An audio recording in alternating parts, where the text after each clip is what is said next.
Müminin qeybətini etmə zinadən pisdir.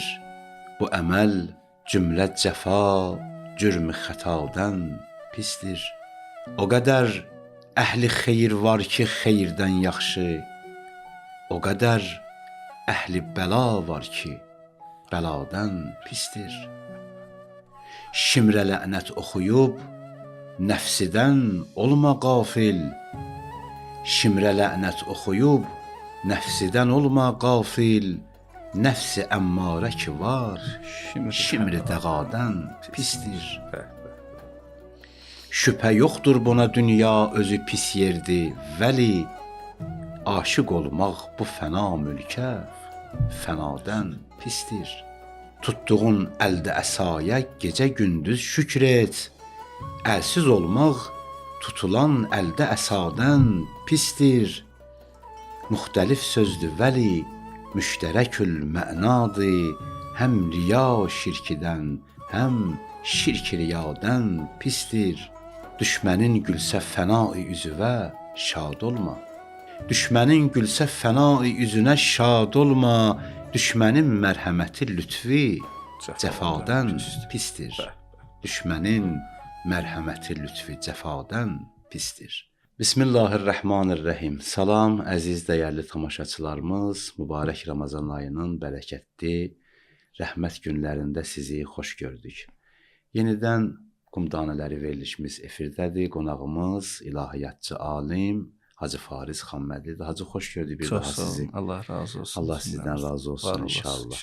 Hacı, dünənki verilişimizdə bir ayə işarə elədiniz, bir ayəyə Qurani Kərimdən. Əla bi zikrillahi tətməinnül qulub. Agah olun, qəlblər Allahın zikri ilə aramlıq tapar. Ümumiyyətlə bu ayədə zikrin nə mənası var? Ümumiyyətlə Allahı zikr eləməklə qəlblər necə aramlıq, rahatlıq tapa bilər və o zikirdən məqsəd nədir? Bismillahirrahmanirrahim. Mən də salamlayıram sizi. Əleykum salam. Sizin simavuzda bütün əziz izləyicilərimizi Allah inşallah bu ayın fəzilətlərini cümləmizə nəsib eləsin inşallah. İnsan yaradılışı ümumiyyətlə belədir ki, məsələn, deyirlər, insan yaşdaşdıqca öz yurdunu sevir, harda doğulub, o meyl eləyir həmən bölgəyə, həmən şəhərə, vətəninə, həmən kəndə. Amma insanın əsas vətəni də ilahi aləmdədir. Yəni, Hafiz Şirazi rəhmətli deyirdi ki, ma beyin dər nə peyi heşmət o cah amədeyim. از بد حادثه اینجا به پناه آمده ایم رهرو منزل عشقیم و ز سرحد عدم تا به اقلیم وجود این همه راه آمده ایم. Deyirdi ki, biz bu qapıya, dünya qapısına məqam dalıca gəlməmişik.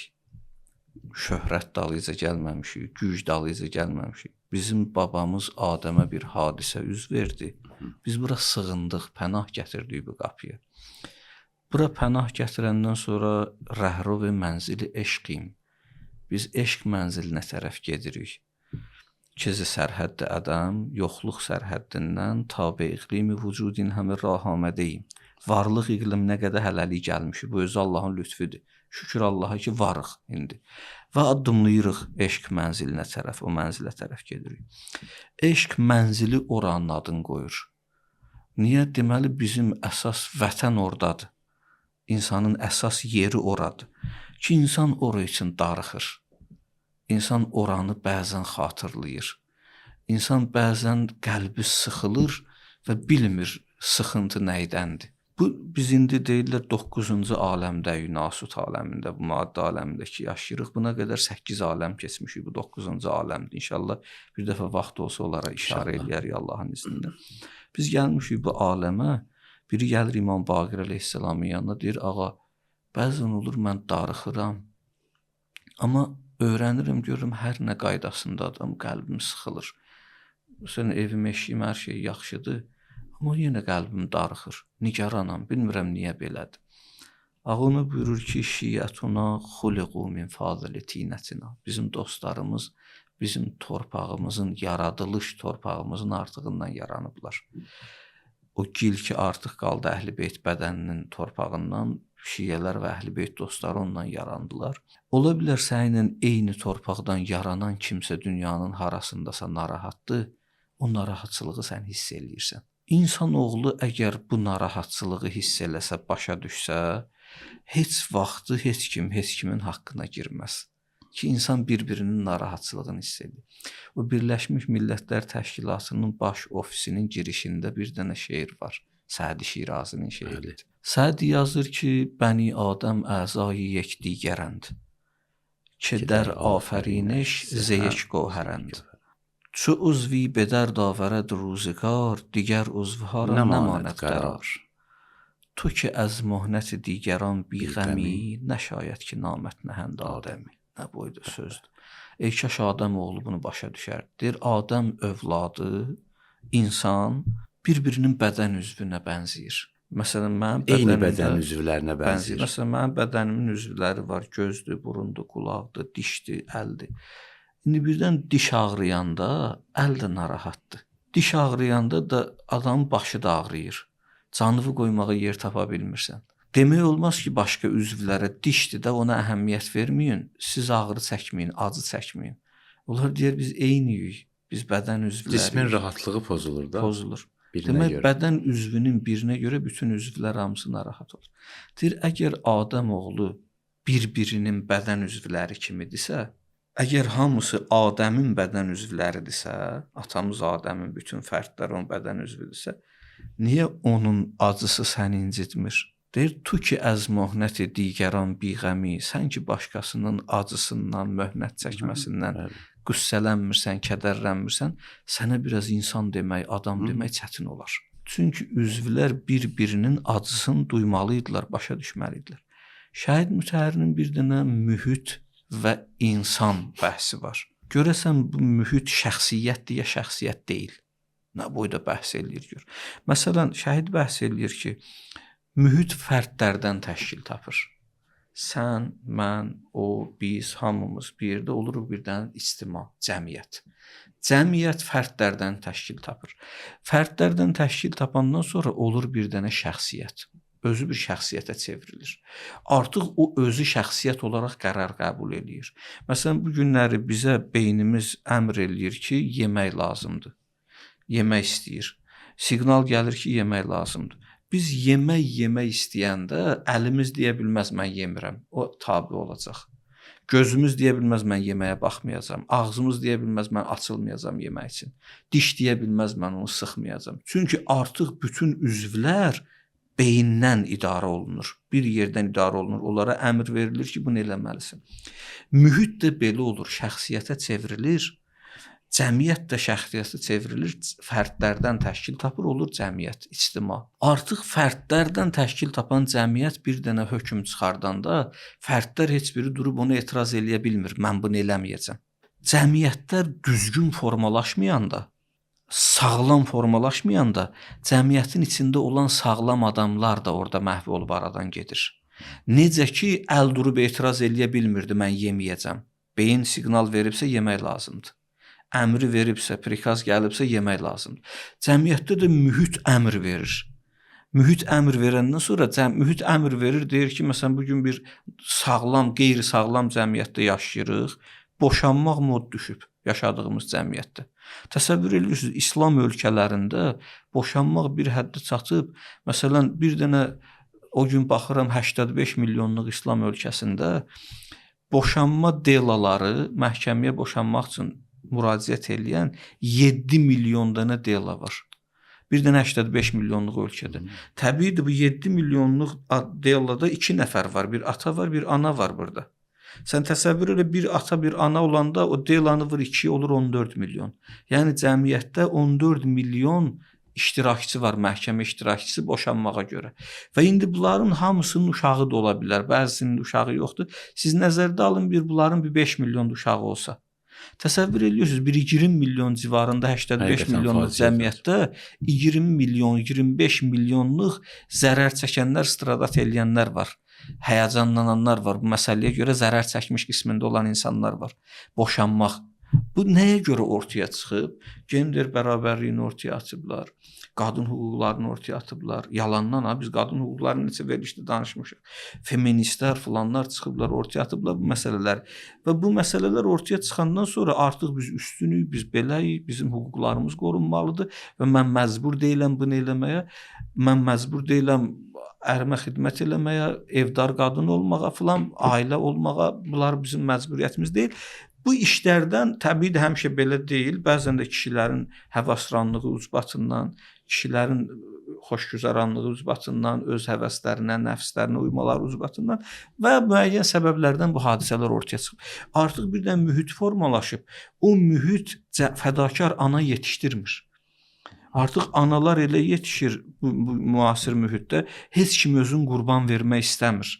Keçmişdə belə idi ki, ailə başa düşürdü ki, mən qurban verməliyəm özümü, yaxud ata özün qurban vermək istəmir. Fədakarlıq, o İsar ruhiyyəsi ki var, İslamda var. Heç bir mentalitetdə, mədəniyyətdə bu yoxdur. Mən müxtəlif ölkələrdə vətəndaş olaraq yaşamışam. Və mən görmüşəm, İslami məmləkətlərdən başqa İsar ruhiyyəsi, fədakarlıq, insan özün haqqından keçmək, öz haqqından güzəşt eləmək, bu bizim xalqa məxsusdur ya, bu bizdə var. İslamın bizə gətirdiyi məsələdir. Məsələn, biz 5 nəfər bir yerə yeməyə gedək, restorana, bir dənə tikə orada qalacaq, heç kim onu götürməyəcək. Hamı deyəcək, o birisi götürsün. Amma bax, başqa məmləkətlərdə, mədəniyyətlərdə bu yoxdur. Bu İsar ruhiyyəsidir. İnsan öz haqqından keçmək, özü öz qarşısını alır ki, dostuma yaxşısı çatsın. Başqa yerlərdə deyir ki, qoy daş məndən keçsin, kimə dəyər dəysin. Bizdə bu İslamın gətirdiyi məsələlər var. Mən bir yerdə o vaxt Kazanda yaşayırdım, Rusiyada, Tataristanda. Bir məqalə yazmışdım. Yazmışdım bizdə bu mühəndislik mədəniyyətində, bu ev tikmə mədəniyyətində bizdə bir keçmişdə olub, məsələn, Bakıda olub belə işlər olub, ev tikəndə balaxana, balaxuna deyərmişlər ona, balaxana. Evin yuxarısında və gün tutan tərəfdən rütubətdən kənar olsun deyə bir otaq düzəldərmişlər. Bizim memarlığın mədəniyyətində var. Onun qapısı da ayrı olarmış. Giriş həyətdən ora birbaşa yol olarmış. Ev əhli oradan girməzmiş. Ev əhlinin giriş qapısı da ayrı olarmış, həyət qapısı və evləri də ayrı olarmış. Bunu niyə eləyərmişlər? Birdən evdə heç kim olmaz, ora açıq olarmış. Keçmişdə belə deyildi ki, telefon olsun, zəng eləsin, qonaq gəlirik. Uzaqdan bir qonaq durub gələrmiş, ev əhlini evdə tapmazmış. Gedərmiş balaxunədən girərmiş, orada dincələrmiş. Ev tikəndə qonaq üçün yer ayırarmışlar evdə. Buna deyirlər qonaq pərvərlik mədəniyyəti. Bu bizim memarlığa hopmuş bir məsələdir. İslami cəhətdən gəlib, qonağa ehtiram eləmək. Təsəvvür edirsiniz, yəni bu mədəniyyətlər bizdə olub da zamanında. Baxın görün İslam nə qədər gözəlliklər bizə gətirib. Bizim mədəniyyətimiz o ilə formalaşıb. İndi birdən bizim mühiti dəyişmək istəyirlər. Yad ellilərin hücumu nəticəsində mədəni hücumdan söhbət gedir. Bu mədəniyyətlər gəlir qadına göstərir ki, sən belə olmalısan, kişiyə göstərir sən belə olmalısan, övlada deyir sən belə olmalısan və bizim qədimdən qalan mədəniyyətlər aradan gedir. Bunlar aradan gedir. Və birdən belə sual ortaya çıxırdı ki, fəlsəfədə var idi, yaxşılıq və pislik, hüsn və qübh, yaxşılıq və pislik zatidir. Yaxşılıq və pislik insanların qərar verməyi iləndir, yoxsa şəriətin qərar verməyi iləndir? 3 dənə. Bax, deyirlər yaxşılıq və pislik insanlar yığışıb bir yerdə deyirlər bu yaxşıdır, bu pisdir. Yoxsa yaxşılıq və pislik işin zatında var, işin kökündə dayanır. Yoxsa ağıl qərar verir, işin kökündə zatında olmaqla ağıl eynidir. Yoxsa şəriət qərar verir. Şəriət bizə deyir nə yaxşıdır, nə pisdir. Mühitlər bu yaxşılıq və pislərdən təşkil tapır axı. Bundan mütəşəkkil olur. Məsələn, bizdə keçmişdə belə adət var idi. Nişanlanardılar, oğlan qaynatadan, qaynanadan gizlənərdi, qız qaynatadan, qaynanadan yaşmaq vurardı, gəlin yaşmaq vurardı. Böyüyün yanında uşaq götürməzdilər.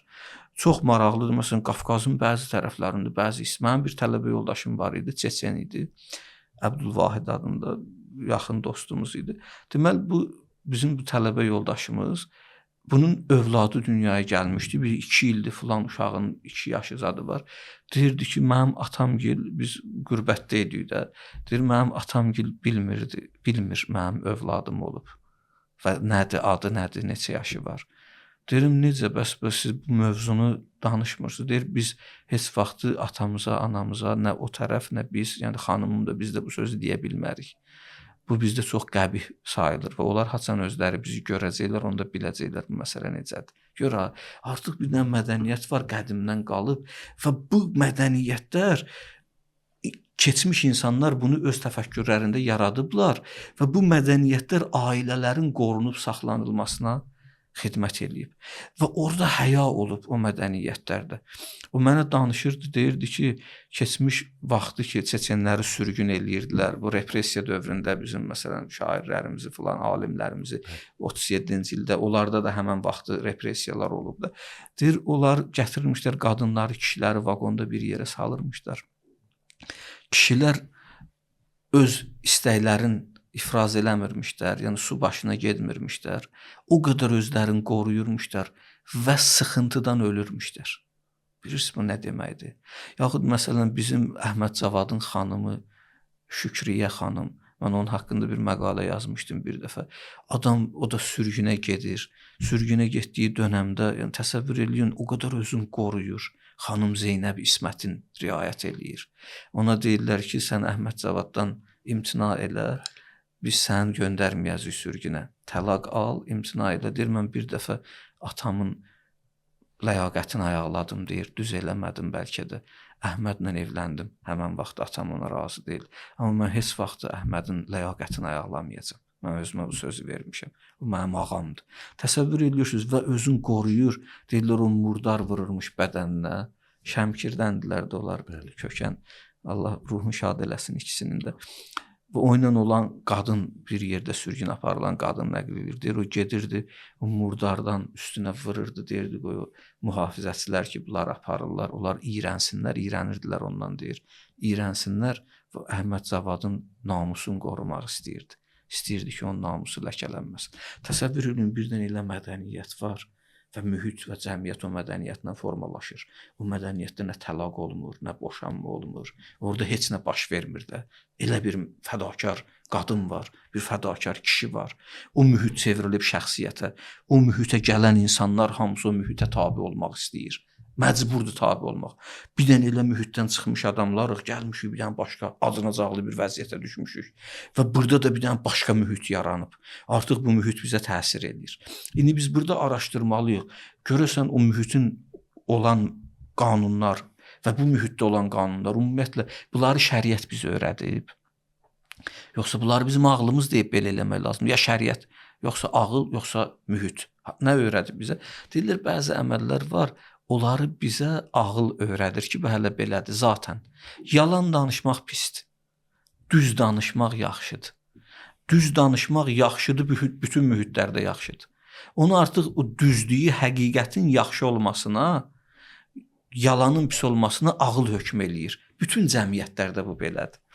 Bunu da deyim, həmişə yalan danışmaq pis deyil. Həmişə düz danışmaq yaxşı deyil.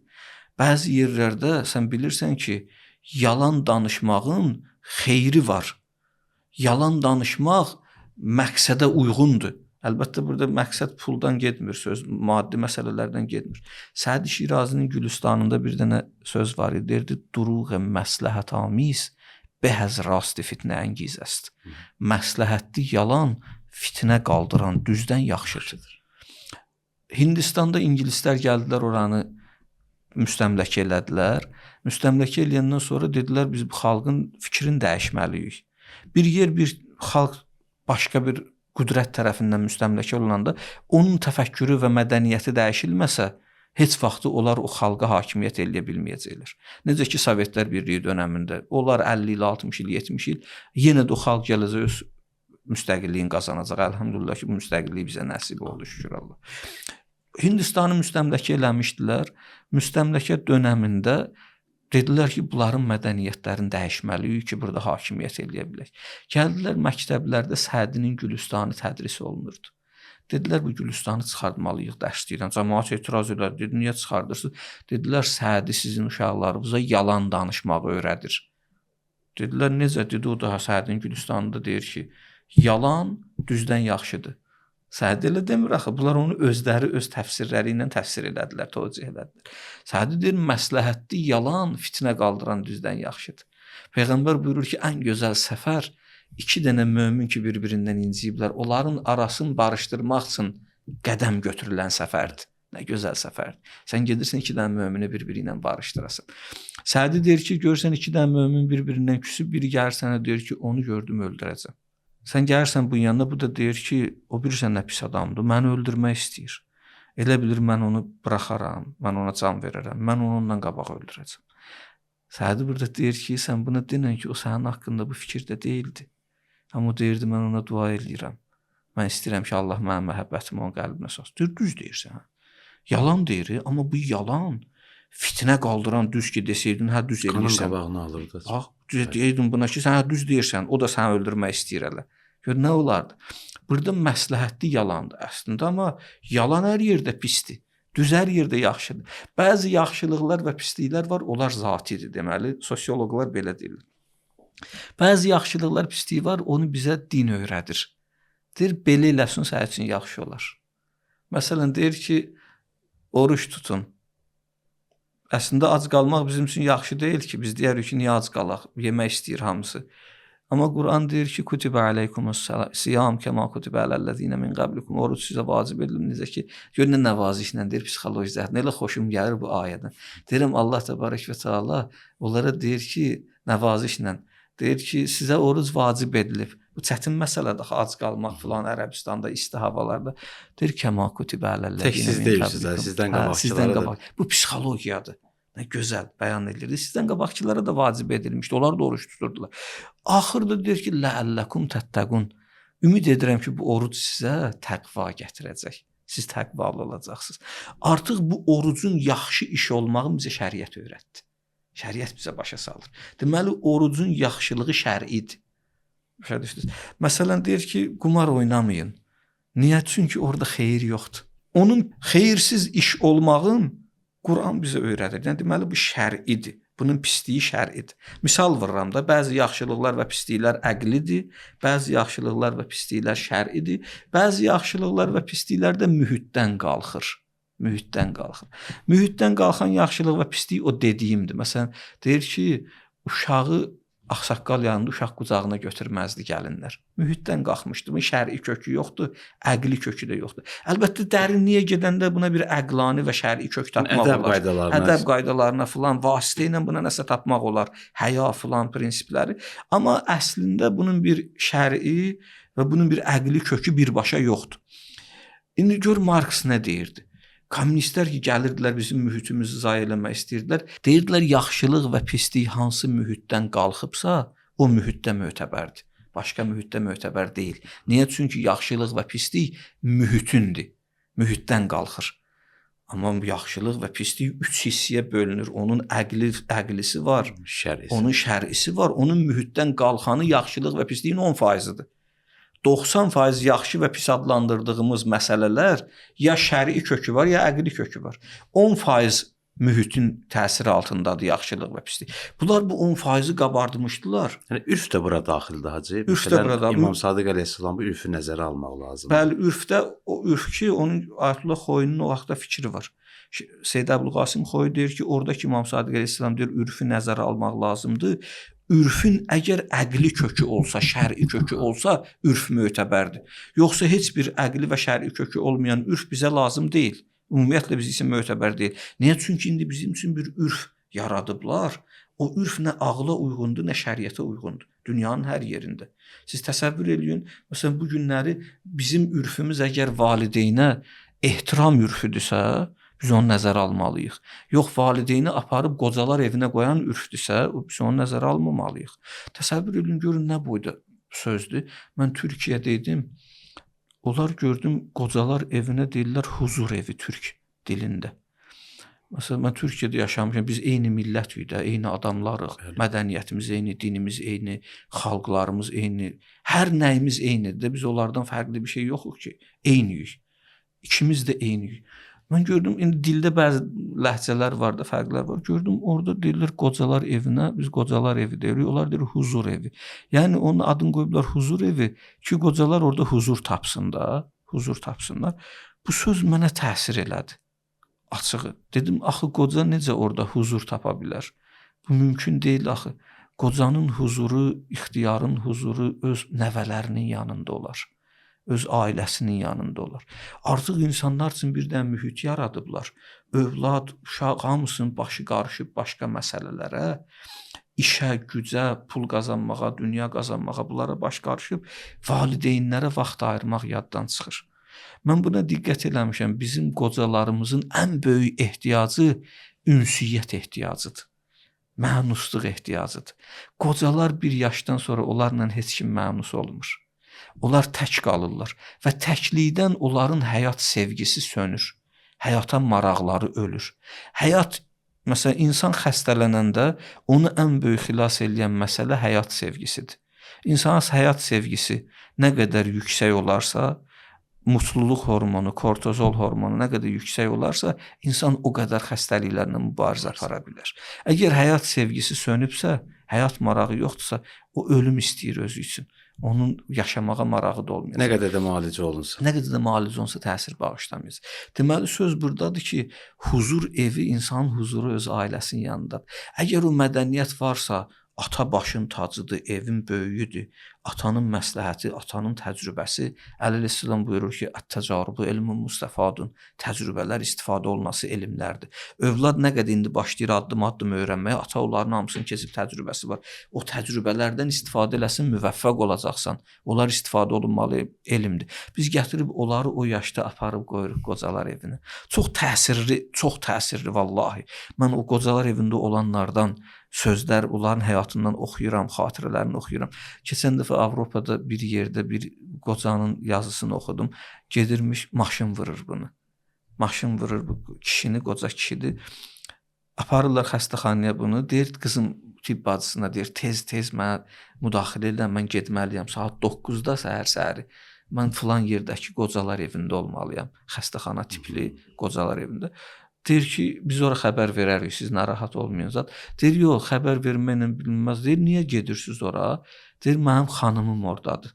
Müalicə olur orada. Mən ona hər gün saat 9-da gedirəm oyla, səhər yeməyi yeyirəm, kahvaltı yeyirəm, səhər yeməyi yeyirəm. Deyir, biz onlara deyərik ki, sən bugün gec gələcəksən. Onlar xəbər verərlər. Deyir, yox, mənim xanımım onu bilmir. Mənim xanımım Alzheimer xəstəsidir.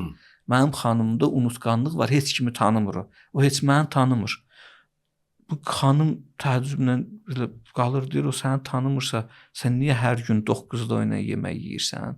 Deyir, axı mən onu tanıyıram. O məni tanımır. Baxın, görün, bu qocada nə mədəniyyət qalıb. Bu hansı fikirdədir öz ailəsinə qarşı. Bu mədəniyyətdə olan ailədə boşanma olar? Heç vaxt olmaz.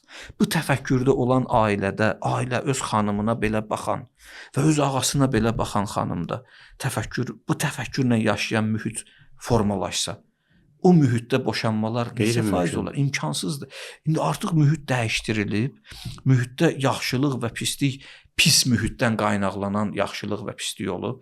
Onu deyirdim, o materialistlər, ateistlər, Marks deyirdi ki, o yaxşılıq və pislik mühitdən qalxır. Ona görə Qafqazın mühitindən qalxan yaxşılıq və pislik orada qalsın, Şərqin mühitindən qalxan yaxşılıq və pislik orada qalsın. Artıq onları gətirməyin Qərb dünyasına. Elə deyil. O yaxşılıq və pislik oradan qalxmayıb. Onlar bir dəyərdir, mədəniyyətdir. Onların hamısının kökü var. Kök hardadır? Ağıldadır. Bəs sən deyirsən, mənim ağlım bunu belə qəbul eləmir, axı, o elə deyir. Sənin ağlın bunu qəbul eləmir, buna görə qəbul eləmir ki, sən ağlıvı mühitin təsirinin altına salmısan. Sənin ağlın sağlam ağıl deyil. Ona görə Şəhid Dəstəyev əqli səlim yazdı. Sağlam ağıl. Ağılı təhlükələrdən, fəsadlardan qorumaq lazımdır. Ağılı uyğunsuzluqlardan qorumaq lazımdır. Ağıl gərək rəzilə sifətlərdən pak olsun. Gərək ariflər təsərrüf eləsinlər, bizim ruhumuzu təmizləsinlər bilmədiyimiz məsələlərdə. Bildiyimiz məsələlərdə özümüz doğru düzgün qabağa gedə bilək. İndi sözümüzün canı buradan qaynaqlanır ki, biz əvvəldən başladıq ki, əla bi zikrillahi tətməinnul qulub. Agah olun, Allahı xatırlamaqla qəlblər aram olar, qəlblər rahatlanır.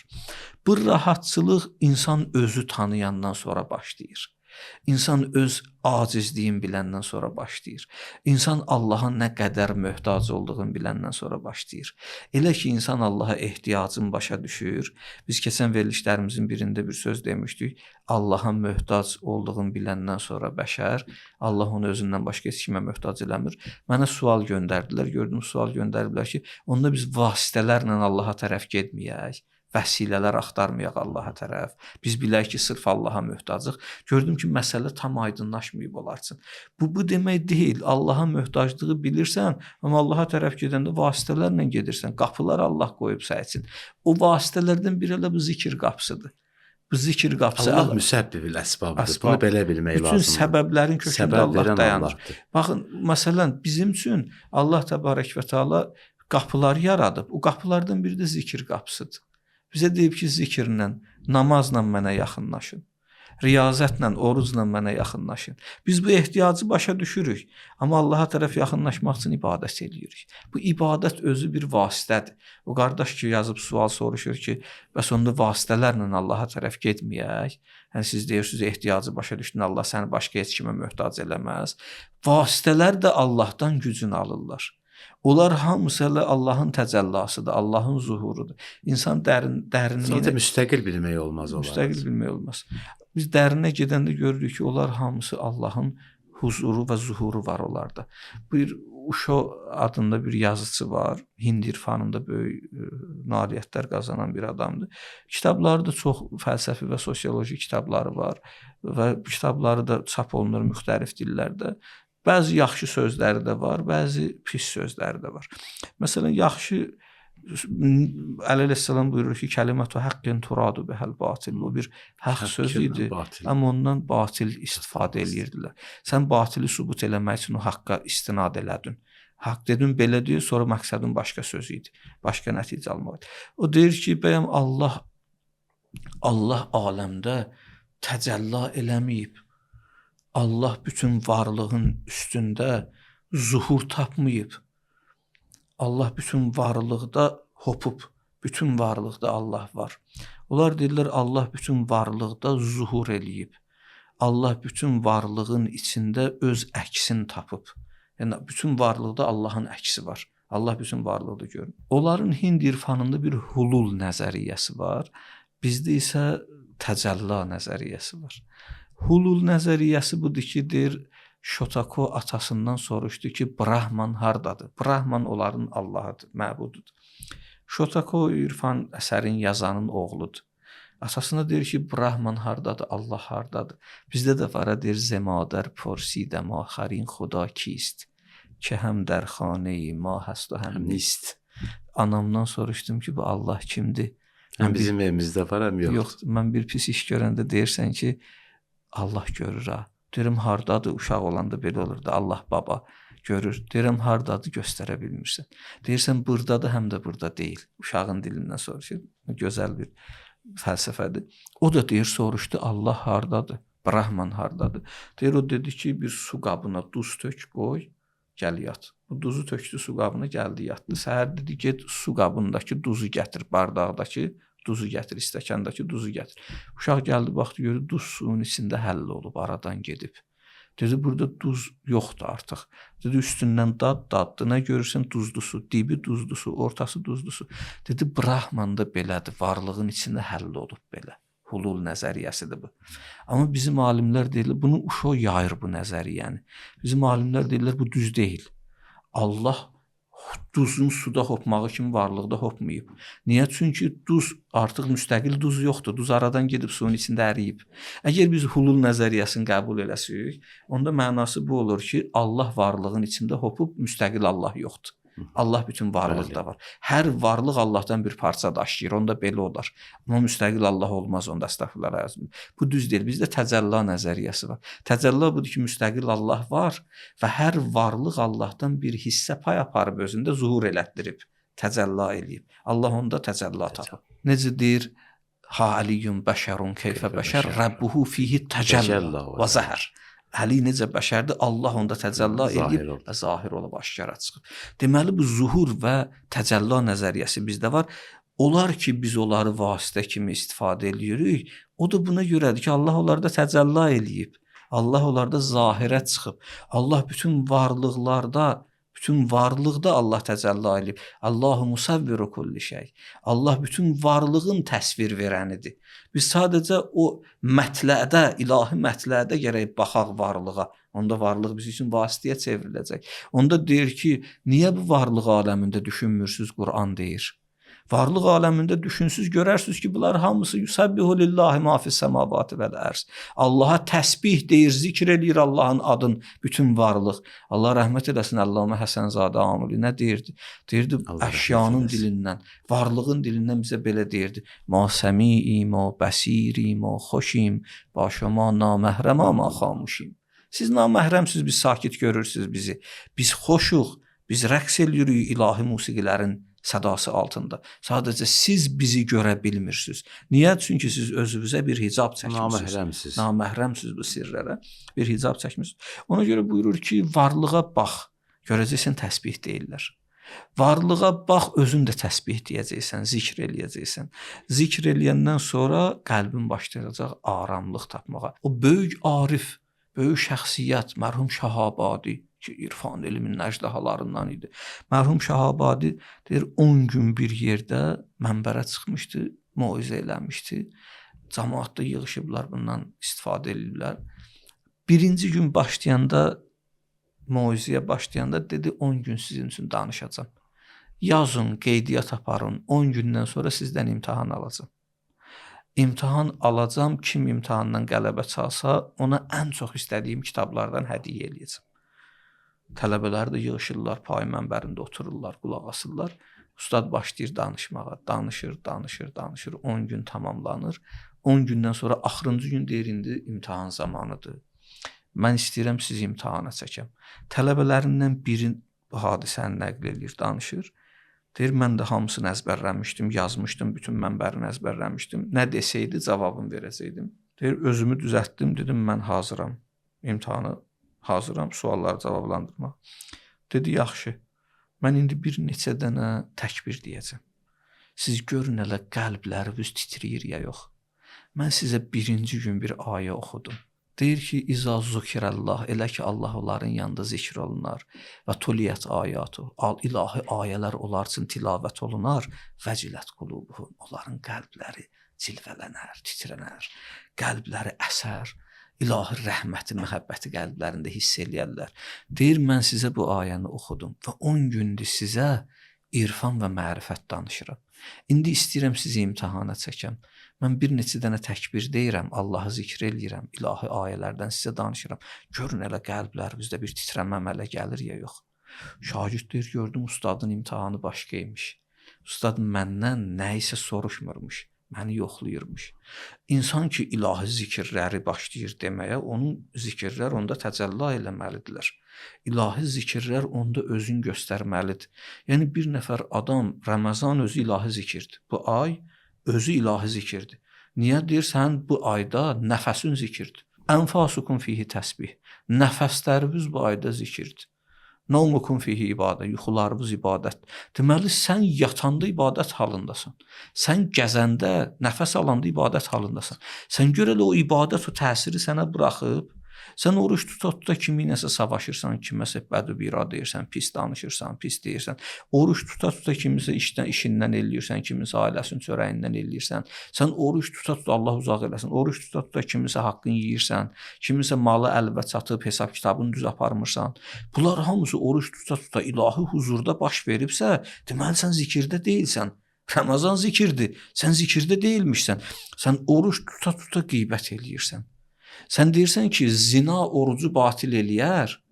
Orucu batil eləyən səbəblərdən biri də insanın ya zina ucbatından, yaxud da öz məhrəmi ilə həmbəstər olmasıdır. Deməli, ailə kimi yaşamasıdır. Deməli, bu orucu batil eləyən səbəblərdən biridir. Sən hədisdə keçir ki, əl-qeybətu əşəddu minəz-zina. Qeybət eləmək zinadan da pisdir. Nə gözəl beyt idi. O beyti bir dənə oxuyun, xahiş edirəm. Müminin qeybətini etməz zinadan pisdir. Bax, möminin qeybətini etmə, zinadan pisdir. Yəni, Ramazan ayındasan, düşünürsən ki, zina eləmək orucu batil eləyir. Düşünürsən heç zina deyil. ailə ilə yaxınlaşmaq orucu batil eləyir. Yaxşı, əgər bunlar orucu batil eləyirsə, sevgili peyğəmbərimiz axı buyurub Ramazan ayı üçün, qeyri-Ramazan ayı üçün buyurub ki, möminin qeybətini eləmək zinadan pisdir. Sən düşünmürsənmi, sənin qeybətin sənin orucunu batil eləyə bilər? Sən düşünmürsən, o deyir, o keçən Ramazanlarda demişdim bunu, bir qoca yemək yeyirdi. Dedilər, oruç tutmamısan, dedi, tutmuşam, amma yemək yeyirəm də, yeməkdən tutmamışam. Qeybət eləmirəm, bütün bədən üzvlərim, qulağım qeybət eşitmir, gözüm naməhrəmə baxmır, dilim yalan danışmır, böhtan vurmur, qeybət eləmir. Mənim bütün bədən üzvlərim orucdur, sadəcə bir mədəm oruç tutmayıb yeməkdən, o da qocalığıma görədir, tuta bilmirəm. Sonra cavanlardan soruşur, indi siz deyin, siz necə oruçsuz? Deyirlər, o mənada ki, sən buyurursan, biz oruç deyirik. Oruç tutmaq çətin məsələdir, zikr əhli olmaq çətin məsələdir. İndi o zikri əgər Quran buyurduğu kimi eləsək, orucumuzu da, namazımızı da, Subhanəkə ma ərəfnak, sevgili Peyğəmbərimizin dinlə, ilahi sən böyüksən, əzəmətlisən, sən biz tanımamışıq, sən pak münezzəhsən, sən tanımamışıq. O zikirləri o babla, o mənada desək, o bizim həyatımıza təsir buraxacaq. Onda olacaq qəlb aram, rahat. O 2 günün verilişində, keçən verilişimizdə də, bu verilişimizdə də mən bir söz dedim. Dedim, rahatlıqdır insanı bu dünyada aram yaşadan. Rahatlıq olmayandadır insan bütün xəstəliklərə tuş gəlir. Çalışaq özümüzü rahatlaşdıraq, aram eləyək. Aramlıq da əlavə zikrillah tətməyinlə, ibadətlə olur, itaətlə olur, Allahı xatırlamaqla olur, ilahi huzurda özünü hiss eləməklə olur. Gör, nə boyda hədisdir İmam Sadiq əleyhissalamdan. Deyir, sübü qıldın namazı, zöhrün intizarını çək. Zöhrü qıldın əsrin intizarını çək, əsri qıldın məğribin intizarını çək, məğribi qıldın işanın intizarını çək. Bu intizar sənin həyatı və istiqamət verəcək. Baxa, deməli, adam sübh namazını qılıb, durub gedib idarədə işləyir, gedib işə. İşləyə, vaxtı gözləyir, zöhr əzanının vaxtı olsun, namaz qılın. Bu intizar adamın həyatına istiqamət verir. Bu intizarla iş görən adam işində xəyanət eləyər. Heç vaxt eləməz. Niyə? Çünki adam ilahi huzurdan çıxıb, yenə ilahi huzuru gözləyir, ora gedəcəm. İndi adam özün oruç tutanda ilahi huzurda hiss eləyə. İlahi huzurda ola bu adam günah eləyər. Heç vaxt eləməz. Aləmdə özün ilahi huzurda görə. Heç vaxt günah eləməz. Onda həqiqətən də ona zikirlər, ibadətlər hamısı aramlıq və rahatlıq gətirəcək. Hacı, bu zikirdə 2 qismə bölmək olar da, bir dillə zikr eləmək, bir qəlblə. O mənada ki, insanın qarşısına bir günah çıxanda onu etməmək elə Allahın əslində Allahın həqiqətən zikridir. Xatırlamağıdır. O keçən dəfə sizin beytlərinizdən birində də bunu eşitdim mən. İndi dediniz, yadıma düşdü. Bu 2 qismə ki, zikri bölürük, dilin zikri var, qəlbin zikri var. Əslində elə dil qəlbdən sonra danışır da. Yəni bu dilin zikri də bəzən bunlar bir-birini tamamlayırlar da. Yəni əslində kökü olsa, məsələn biri deyir namaz qılmayıb günah eləyən adam yaxşıdır. Məşhur vaxtı belə bir söz var idi. Deyirdilər ki, günah eləyib özünü danlayan adam, məsələn bir nəfər içki içir, özünü danlayır, bir nəfər də ibadət əhlidir, özündən razıdır. Deyirdilər bu ondan yaxşıdır. Yox, o bundan yaxşı deyil. Yəni o heç vaxt bundan yaxşı ola bilməz. Çünki bu adam fəxr ediləsə günah eləyir, amma yaxşı işinə, bunun günahı yaxşılığının ucbatındandır. O yaxşılığın özünün buna bir təsiri var. Yəni burada bir fəlsəfə var da. Məsələn bir dənə adam gecə namazı qılıb, səhər durur deyir ki, mən gecə namazı qıldım filan. O gecə namazı qılmaq təsirsiz deyil. Düzdür, onun savabını aradan aparır filan eləyir. Amma bu yaxşılığa görə günah elədi. Bunun günahı yaxşılıqdan doğdu. Ki bundan baş vermişdi o yaxşılıq. Amma oradakı o içki içən özünü danlayır ha. Onun yaxşılığı pislikdən doğdu. Tövbədən əmələ gəldi. İmam Baqir əleyhissalamdan hədis var bu mövzuda. Ağa buyurur ki, gəlib soruşurlar, deyirlər, bir nəfər günahkar var. İbadət eləyən deyil, günah əhlidir. Bir nəfər də adam var, günahkardır, amma ibadət əhlidir. İbadət əhli namaz qılan, oruç tutandır, arada günah eləyir. Həzrət buyurur ki, bu ibadət eləyib günah eləyən adam, o ibadət eləməyib günah eləyən adamdan yaxşı adamdır. Deyirlər, niyə? Deyir, çünki bu ibadət bir gün bunu islah eləyəcək. Onun islah olması üçün hələ bir vasitə yoxdur. İnşallah Allah bir vasitə yaradar, o da islah olar. Yəni, bunun əlində bir vasitə var. Bu namaz, oruc. bir gün bunu bu günahdan uzaqlaşdıracaq. Çünki Quran buyurur: "İnne salate tenha anil fəhşai vel münker." Namaz insanları pisliklərdən, münkeratdan, fəhşadan çəkindirir. Deməli, biz burada durub deyə bilmərik. Deyirsən, niyə namaz qılmırsan? Deyir, mən namaz da qılmıram, oğurluq da eləmirəm. Filan kəs namaz qılır, cəmaatın malını yeyir. Yox, sən namaz qıl, cəmaatın da malını yemə, biz sənə misal vuraq deyər, gör nə yaxşı adamdır. Həm yaxşı adamdır, həm də günah eləmir. Zaten o bir gün namazı buna görə qılır ki, o namaz yavaş-yavaş onu günahlardan uzaqlaşdırsın. Sözümün canı buradadır ki, bu məsələlər hamısı qayıdır qəlbə qayıdır. Hacı, üzr istəyirəm, verilişimizin vaxtı keçir, tamamlanıb. İnşallah bu mövzunu gələn verilişlərdə davam elətdirərik. Allahın izni ilə. Allah qorusun sizi Hacı. Allah elinizə bərəkət versin. Allah sizi Çox təşəkkür edirik. Allah razı olsun. Əziz dəyərli tamaşaçılarımız, verilişimiz sona çatır. Sağ salamat qalın.